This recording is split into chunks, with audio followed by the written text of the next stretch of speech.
ආයුබෝවන් යාළුවනේ අද මම අරගෙන ආවා ගොඩක් ලෙඩ රෝග වලට ප්‍රතිකාරයක් වගේම විටමින් ගොඩක් අඩංගු වන රසවත් බීම එකක්. කටු අනෝද දාගෙන තමයි මම මේක හදන්නේ. කටු අනෝද කියන්නේ අපිට ගොඩක් ලේසියෙන් හොයාගන්න පුළුවන් පළතුරක්. හරි අපි දැන් බලමු හදා ගන්න අවශ්‍ය වෙන දේවල් ටික. මම මුලින්ම අරගෙන තියෙනවා ඉදුණු කටු අනෝද ගෙඩියක්, ඒ වගේම සීනි සහ ලුණු කුඩු. මම අනෝද ගෙඩියෙන් භාගයක් අරගෙන තියෙනවා. ඊළඟට මම මේකේ ඇට ටික ඉවත් කරනවා.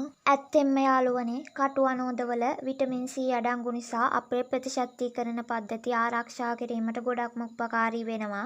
ඒ විතරක් නෙවෙයි ලෙඩ රෝග වලින් උනත් ආරක්ෂා වෙන්න මේ පළතුරු ගොඩක් වැදගත් වෙනවා. තව දෙයක් තමයි තන්තුමය පළතුරක් නිසා ආහාර ජීර්ණ ගැටලු උනත් ඉක්මනින් අඩු කරගන්න පුළුවන්. ඊට පස්සේ මම අනෝද ගෙඩියේ මැද කොටස කපලා ඉවත් කරගන්නවා මේ විදියට. අද කාලේ ගොඩක් අයට තියෙන ගැටලුවක් තමයි අධිරුධිර පීඩනය. එහෙම නැත්නම් ප්‍රෙෂර්. ඉතින් ඒ රෝගය වුණත් පාලනය කරගන්න මේ පළතුර ගොඩක් වැදගත්. විශේෂයෙන්ම කියන්න ඕනි දෙයක් තමයි මම මේ තොරතුරු හිතුමතේට කියන දේවල් නෙවෙයි. අන්තර්ජාලය පොත්පත් මගින් ඒ වගේම වෙනත් ආකාරවලින් සොයාගත්ත දේවල්. මම දැන් මේක පුංචි කෑලි වලට කපා ගන්නවා. මේ තියෙන්නේ ඒ විදියට කපාගත්තු කැබලි ටික.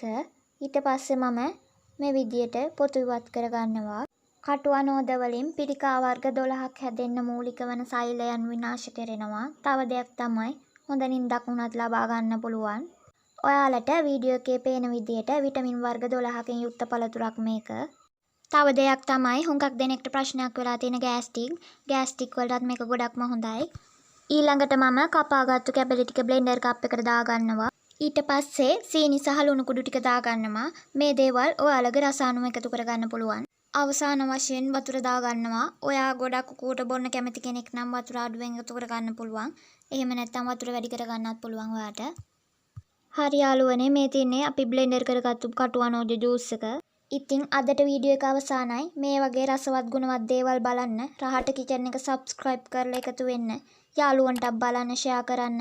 වැරදි අඩුපාඩුවක් තියෙනවා නම් කමෙන්ට් එකක් දාගෙනම යන්න. අදට මම යනවා. බුදු සරණයි. පරිස්සමින් ඉන්න.